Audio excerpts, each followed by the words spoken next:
I think it's very clear that we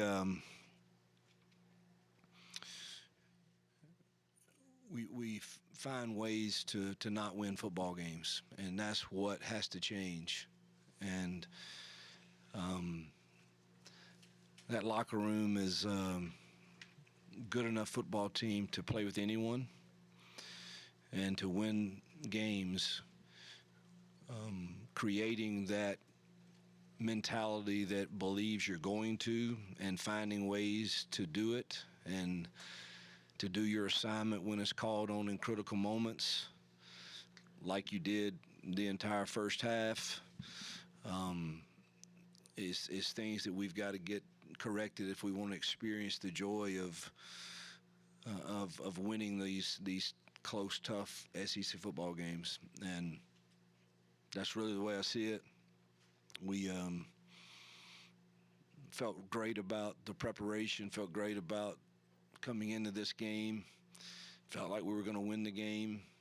And here I am feeling again that we don't quite know how to do that. And got to look at, again, all aspects of it, from coaching to making critical plays at critical moments. And why do we not execute the same defensive calls that we executed in the first half, in the second half, in critical moments? Just all of those things is just they compound into helping us find ways to not have success on the winning side of the scoreboard. And I'm not trying to take anything away from Georgia or previous opponents, but I really feel that way. I don't know if it's I feel like it's more us finding ways not to win games. All right, first couple I saw were Jason, Mike, and Daryl over here. Front row, right here. You talk about kind of those winning plays, 7-0 down there, 2nd and 2, I think, and have a 4-yard loss. Kind of walk us through maybe that. Yeah, that we wanted to be sequence. aggressive. We had a reverse we really loved. I think he would have scored. I think if we'd have got the pitch to him, he walks in. And those are, there's always calls that you wish you had over, and that's certainly one. After the result of it, I'll have to watch the film to see if he, if the pitch could have occurred. I'm not 100% sure on that or not. Go Mike, Daryl. Coach, we're 6 games into the season, so the ends of these games are starting to look like established patterns. Mm-hmm. What does accountability look like for you? At this point, with the results happening again the Easy. Same way. Show up to work Monday, get ready to win a football game. That's how it looks. Coach, you talk about the not finishing plays or missed assignments and not looking like you did in the first half. At what point do you decide then to change personnel to make that happen, even at the most perhaps crucial positions on the field? Yeah, it all has to be looked at for sure. We got to go study exactly why. I think we only had 4 possessions in the second half. They ate up a lot of the clock, not counting the 2-minute drill there at the end. And we got to go look at why those did not have success. Obviously the plan was good from the first half. I knew Georgia was really good at making adjustments. They started stopping all the zone game. Probably should have stayed with more perimeter option runs for Jackson and the perimeter. Had some throws there, just didn't complete them. Coach, it wasn't everything in this game, but it was a lot of it officiating. And once this season, the SEC's already had to release a statement to say how they messed up. I mean, when does Auburn step up and try to make a change for plays that clearly were incorrect, that didn't go your way? I have no clue. It's not the Auburn part I'm worried about. I know who our president and administration and AD are and how they feel, and Sure feels like we're not getting many breaks, and it's difficult to take for sure. Even on the, I'll never. I mean, there was a lot of things, but I felt like we broke the plane. All you have to do is the nose of the ball just has to break the plane, and I thought that was had a pretty good shot of that but it didn't go our way, and then I don't know how they should have had a delay a game or a timeout, and not a whole new play. I'm still not sure what happened there, but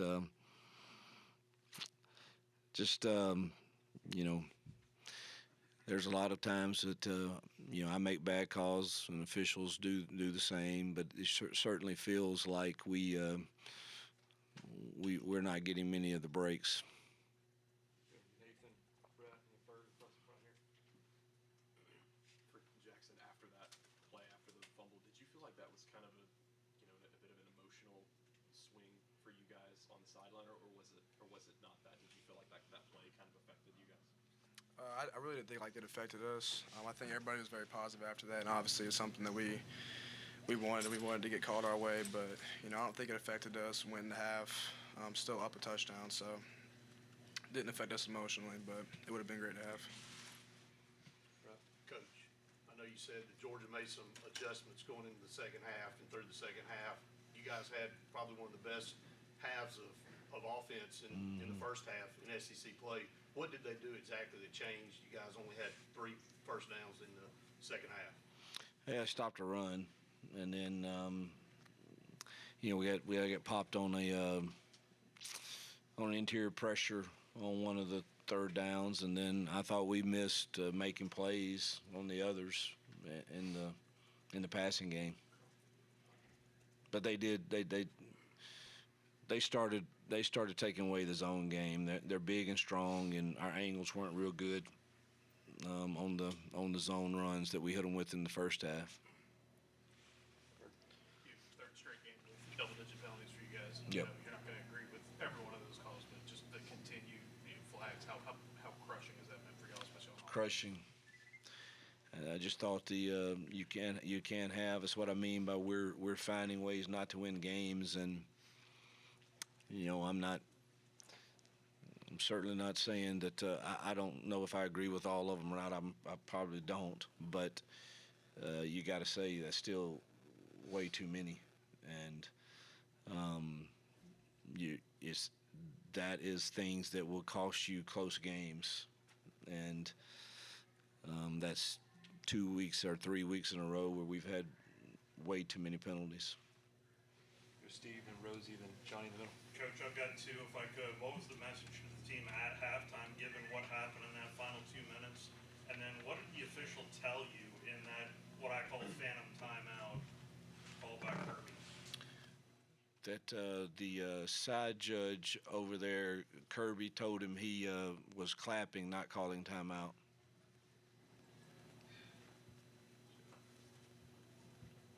What was your other question?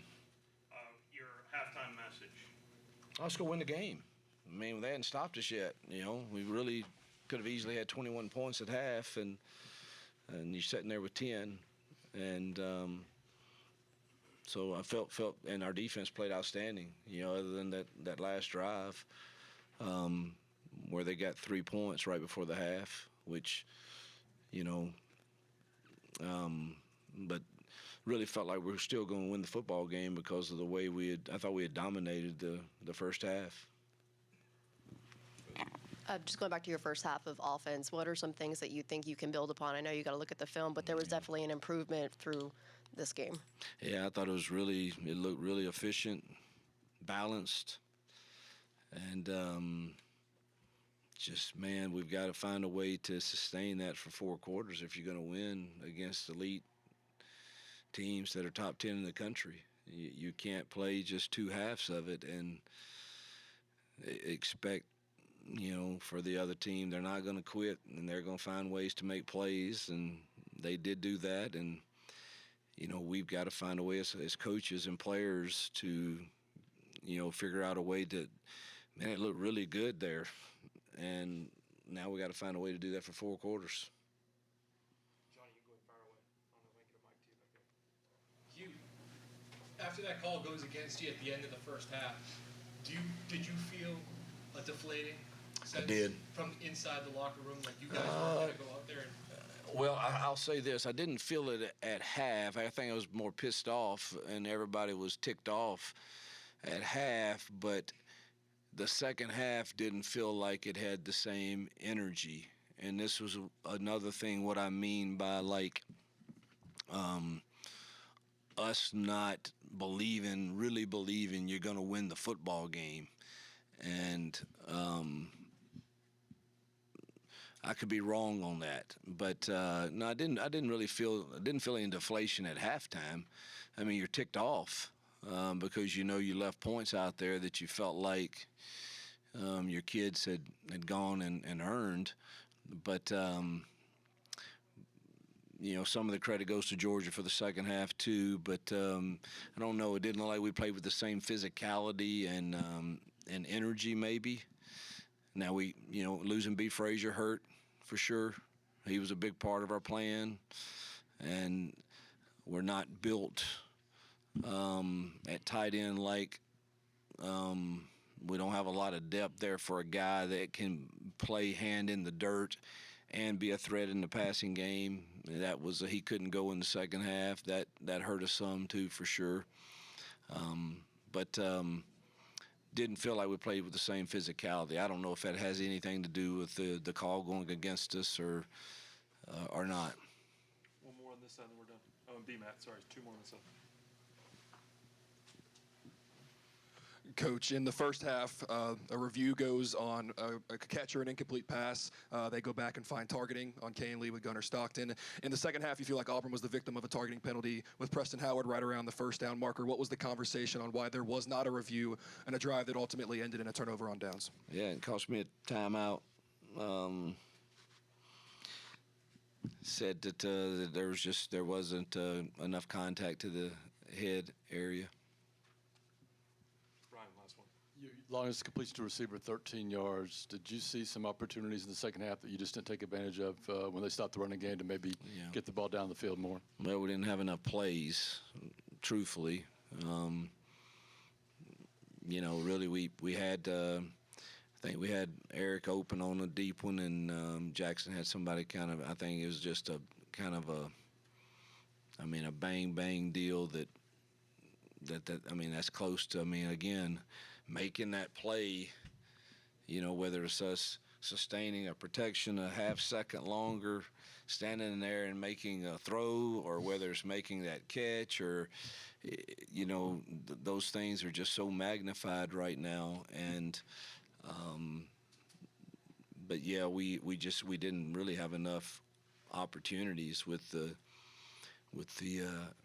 2 3 and outs, I guess it was, and then them holding the ball the whole half. All right, thank you, Coach. Yep. Thank you.